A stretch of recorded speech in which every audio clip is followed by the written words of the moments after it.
আসসালামু আলাইকুম রহমতুল্লাহি অবরকাতুহু। সম্মানিত দর্শক, বর্তমান সরকারের একজন প্রতিমন্ত্রী, তাকে নিয়ে যে আলোচনা হচ্ছে, সমালোচনা হচ্ছে, এটি আমার জিন্দেগিতে কখনো কোনো মন্ত্রী বা প্রতিমন্ত্রীকে নিয়ে এইরকম আলোচনা দেখিনি। নেতিবাচক হোক, ইতিবাচক হোক, হোয়াট এভার মেবি, কিন্তু তিনি আলোচিত। ২ নম্বর হলো যে প্রতিটি ক্যাবিনেটে একজন মন্ত্রীর সঙ্গে অন্য মন্ত্রীর ঈর্ষা থাকে। কখনো, কখনো কোনো মন্ত্রী শক্তিশালী হয়ে পড়েন। কখনো, কখনো সেই শক্তিমত্তার কারণে অন্য মন্ত্রীরা তাকে ঈর্ষা করেন, হিংসা করেন, তাকে অ্যাভয়েড করেন। তো কোনো মন্ত্রীর, একেবারে ক্ষমতাধর মন্ত্রীর পায়ের উপর অন্য মন্ত্রীরা লুটিয়ে পড়েন। তার সাথে কোলাকুলি করেন বা এক মন্ত্রী আরেক মন্ত্রীকে ধমক দেন, "এই চুপ করো।" তারপর সেই মন্ত্রী চুপ করে থাকেন। এরকম ঘটনা আমি আসলে জীবনে কখনো দেখিনি এবং কখনো শুনিনি। এমপি এবং মন্ত্রী যে পদটি, এটা অত্যন্ত অনারেবল, সম্মানিত। এখানে যে যার ব্যক্তিত্ব নিয়ে থাকতে হয়।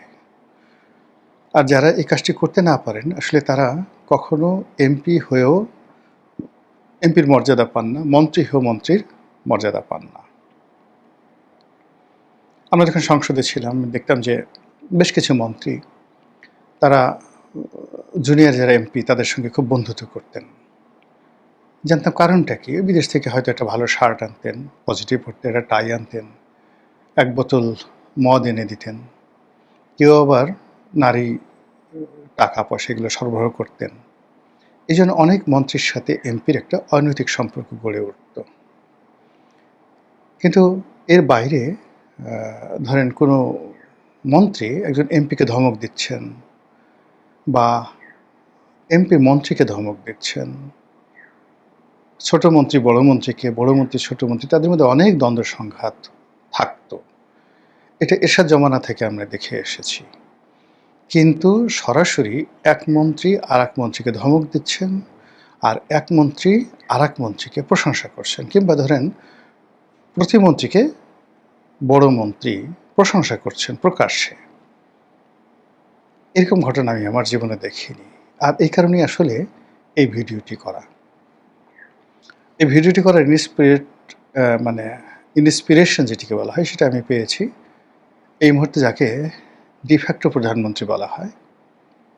সবচেয়ে চৌকুর, সবচেয়ে আধুনিক, সবচেয়ে ক্ষমতাধর, সব মিলিয়ে মানে সালাউদ্দিন সাহেব এক অনন্য এই মুহূর্তে বর্তমান সরকারের অ্যাসেট। তো সেই সালাউদ্দিন সাহেব একটি মঞ্চে, অনুষ্ঠানের মঞ্চে তিনি স্থানীয় সরকার এলজিআরডি প্রতিমন্ত্রী। তাকে বক্তব্য দিতে ডাকার জন্যে হয়তো ফ্ল্যাটারিং হতে পারে, হয়তো খুশি করার জন্য হতে পারে, হয়তো সম্মান প্রদর্শের জন্য হতে পারে, কিন্তু হোয়াট এভার মেবি, কিন্তু ঘটনাটা যেভাবে ঘটেছে আগে বলে নিই। তিনি যেটা বলছিলেন যে এই মুহূর্তে আপনাদের সামনে বক্তব্য রাখবেন। আমরা এই সরকারের মধ্যে সবচেয়ে পাওয়ারফুল মন্ত্রী, সবচেয়ে শক্তিশালী এবং সবচেয়ে ক্ষমতাধর মন্ত্রী। আমরা সবাই গিয়ে তার কাছে কাজের জন্য বসে থাকি। তিনি বগুড়ার ছেলে, তার নাম অমুক অমুক, এই কথা বলে এলজিআরডি প্রতিমন্ত্রী মীর শাহে আলম বা শাহ আলম, তাকে তিনি পরিচয় করায় দিলেন। এই দৃশ্য আমার দৃষ্টিতে আসার পর আমার কাছে মনে হলো যে এরকম একজন অনন্য সাধারণ প্রতিমন্ত্রী, পাওয়ারফুল মানুষ, তার সম্পর্কে আসলে ২-৪টি কথা বলা উচিত। ফার্স্ট থিং হলো যে এই অল্প সময়ের মধ্যে তিনি কিন্তু অনেকগুলো বিতর্ক তৈরি করে ফেলেছেন।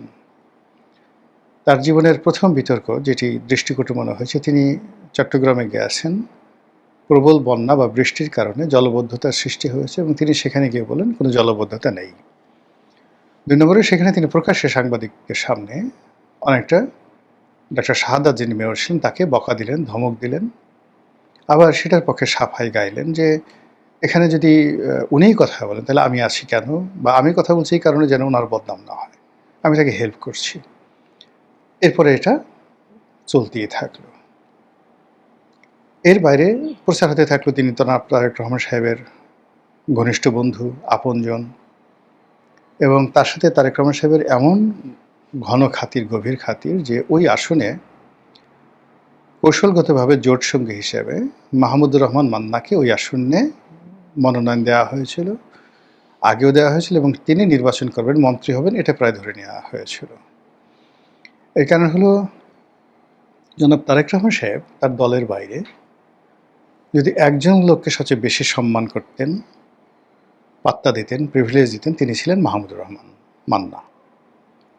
মাহমুদুর রহমান মান্নার কর্মী বা দলের নেতা বা শিষ্য জাহেদ আর উপদেষ্টা, মাহমুদুর রহমান মান্নার জোটের শরিক নুরুল হক নুরু, ববি হাজ্জাজ, তারপর জুনায়েদ সাকি, তারা সবাই ক্যাবিনেটে আছেন। তো সেখানে মাহমুদুর রহমান মান্নাকে মনোনয়ন দেওয়া হলো না, মন্ত্রী পরিষদে নেওয়া হলো না, কোনো কিছু করা হলো না।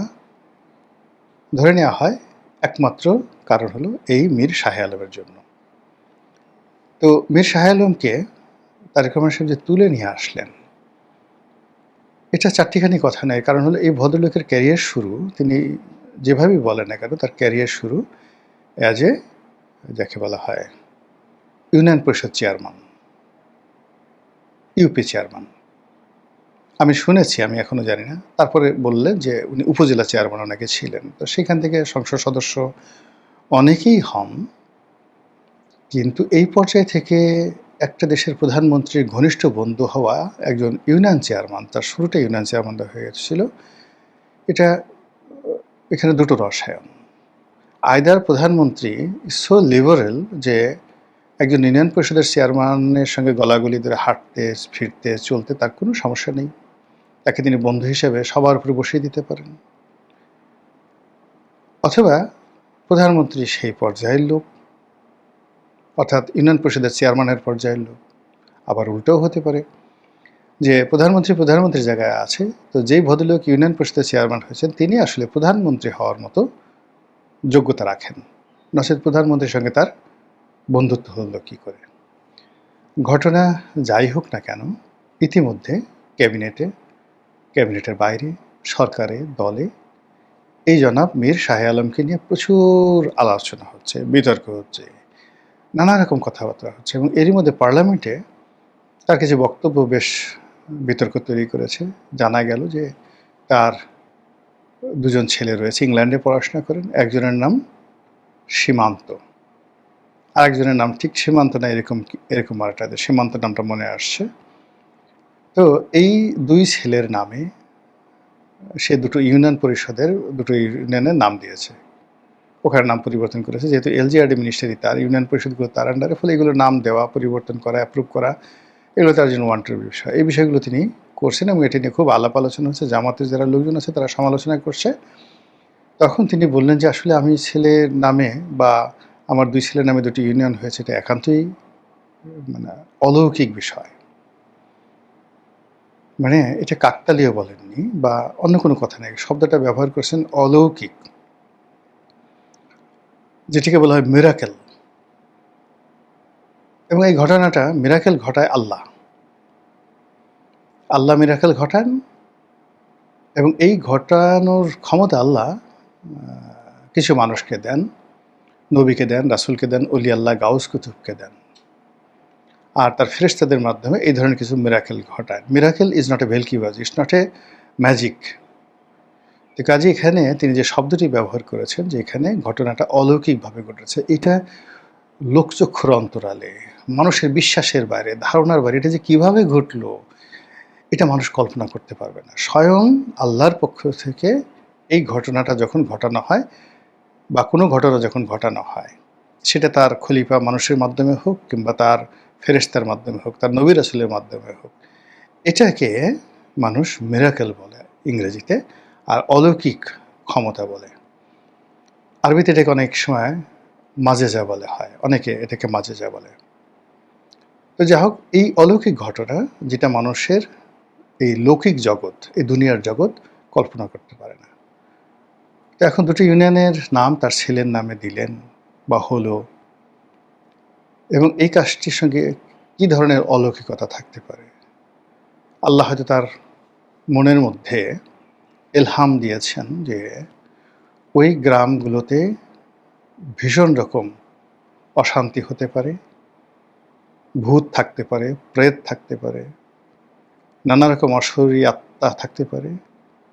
তোমার এই ছেলেদের নামে যদি এই নামকরণ করা হয় তাহলে ওখান থেকে সমস্ত দুর্ভোগ দুর্দশা বালা মুসিবত দূর হয়ে যাবে এবং ওখানে রীতিমতো একটা উন্নয়নের মেলা বসবে। এটা মনের ভেতরে আসতে পারে। অথবা দেখা গেল যে মন্ত্রী জানেন না কিছুই, কিন্তু মন্ত্রী যারা কর্মকর্তা আছেন তারা মন্ত্রীকে খুশি করার জন্য বা অন্য যে কোনো কারণ ওই মন্ত্রীর কর্মকর্তা কর্মচারী আছেন তাদের মধ্যে এই ধরনের একটা ইলহাম তৈরি হয়ে যেতে পারে। তারা এই নাম দিয়ে ফেলেছেন। যখন নাম দেওয়া হয়েছে, কাগজপত্র তৈরি হয়ে গেছে, তখন হয়তো মন্ত্রী জানতে পেরেছেন। যখন তিনি জানতে পেরেছেন তখন তিনি মনে করেছেন যেহেতু আমার কোনো ইচ্ছে ছিল না, আমি কোনো ইনফ্লুয়েন্স করিনি, আমি বলিনি, এই জিনিসটা এমনি এমনি হয়ে গেছে, নিঃসন্দেহে এর মধ্যে আল্লাহর কোনো ইঙ্গিত আছে এবং মহান আল্লাহই ঘটনা ঘটিয়েছেন। এছাড়া অলৌকিকত্ব মানে এই ইউনিয়ন পরিষদের নামের সঙ্গে তার নিজের ছেলেদের নামের সঙ্গে অলৌকিকত্বের কোনো মিল মহব্বত থাকতে পারে না। তো এইভাবে আসলে জনাব মীর শাহে আলম তিনি কথাবার্তা বলে যাচ্ছেন এবং গ্রাম অঞ্চলে তার বাড়ি, মীর বাড়ি, তার বংশ ইত্যাদি নিয়ে খুব ওলটপালট হওয়ার পরে একেবারে সবার শেষে যে কথাটি আসছে, তিনি তারেক রহমান সাহেবের বন্ধু, তিনি প্রধানমন্ত্রীর বন্ধু, তারেক রহমান সাহেবের বন্ধুভাগ্য কেমন, ইত্যাদি ইত্যাদি। ফলে কি হলো, এখনো পর্যন্ত সরকার কিন্তু জিনিসটি বুঝতে পারছে না, তারা কগনিজেন্সে নিতে পারছে না। কিন্তু বাস্তবতা হলো সরকারের ভিতরে, ক্যাবিনেটের মধ্যে, মানে সরকার মানে পুরো সরকার যন্ত্র, সেখানে ক্যাবিনেটের মধ্যে বিভিন্ন মন্ত্রণালয়, মিনিস্ট্রির মধ্যে এই ধরনের একটা সুপার নিউমারি পোস্ট অ্যান্ড পোর্টফোলিও তৈরি হয়ে গেছে এই ভদ্রলোককে কেন্দ্র করে। এবং এটা যদি অব্যাহত থাকে তাহলে আর যাই হোক না কেন, জাতীয়তাবাদী রাজনীতি, বিএনপির রাজনীতি এবং তারেক রহমান সাহেবের রাজনীতি ভালো কোনো ফল বয়ে আনবে বলে আমি মনে করছি না। মহান আল্লাহ আমাদের সবাইকে হেদায়েত দান করুন এবং হেফাজত করুন। আসসালামু আলাইকুম ওয়া রাহমাতুল্লাহি ওয়া বারাকাতুহু।